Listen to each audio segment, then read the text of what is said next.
सेठ और चोर। एक सेठ जी बहुत ही दयालु थे। धर्म कर्म में यकीन करते थे। उनके पास जो भी व्यक्ति उधार मांगने आता, वे उसे मना नहीं करते थे।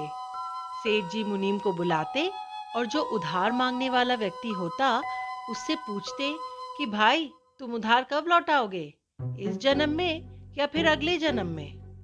जो लोग ईमानदार होते वो कहते, सेठ जी, हम तो इसी जन्म में आपका कर्ज चुकता कर देंगे।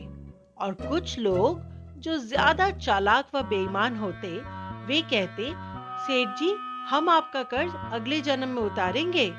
और अपनी चालाकी पर वे मन ही मन खुश होते कि क्या मूर्ख सेठ है, अगले जन्म में उधार वापसी की उम्मीद लगाए बैठा है। एक दिन एक चोर भी सेठ जी के पास उधार मांगने पहुंचा। उसे भी मालूम था कि सेठ अगले जन्म तक के लिए रकम उधार दे देता है। हालांकि उसका मकसद उधार लेने से अधिक सेठ की तिजोरी को देखना था। चोर ने सेठ से कुछ रुपए उधार मांगे। सेठ ने मुनीम को बुलाकर उधार देने को कहा। मुनीम ने चोर से पूछा, भाई, इस जन्म में लौटाओगे या अगले जन्म में? चोर ने कहा, मुनीम जी, मैं यह रकम अगले जन्म में लौटाऊंगा। मुनीम ने तिजोरी खोलकर पैसे उसे दे दिए। चोर ने भी तिजोरी देख ली और तय कर लिया कि इस मूर्ख सेठ की तिजोरी आज रात में ही उड़ा दूंगा। वो रात में ही सेठ के घर पहुंच गया और वहीं भैंसों के तबेले में छिपकर सेठ के सोने का इंतजार करने लगा। अचानक चोर ने सुना कि भैंसें आपस में बातें कर रही हैं और वह चोर भैंसों की भाषा ठीक से समझ पा रहा है।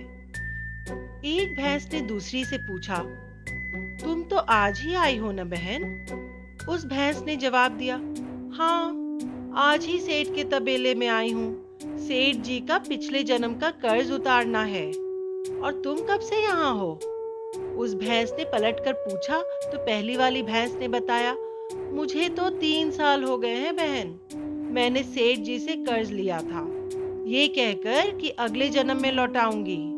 सेठ से उधार लेने के बाद जब मेरी मृत्यु हो गई तो मैं भैंस बन गई और सेठ के तबेले में चली आई।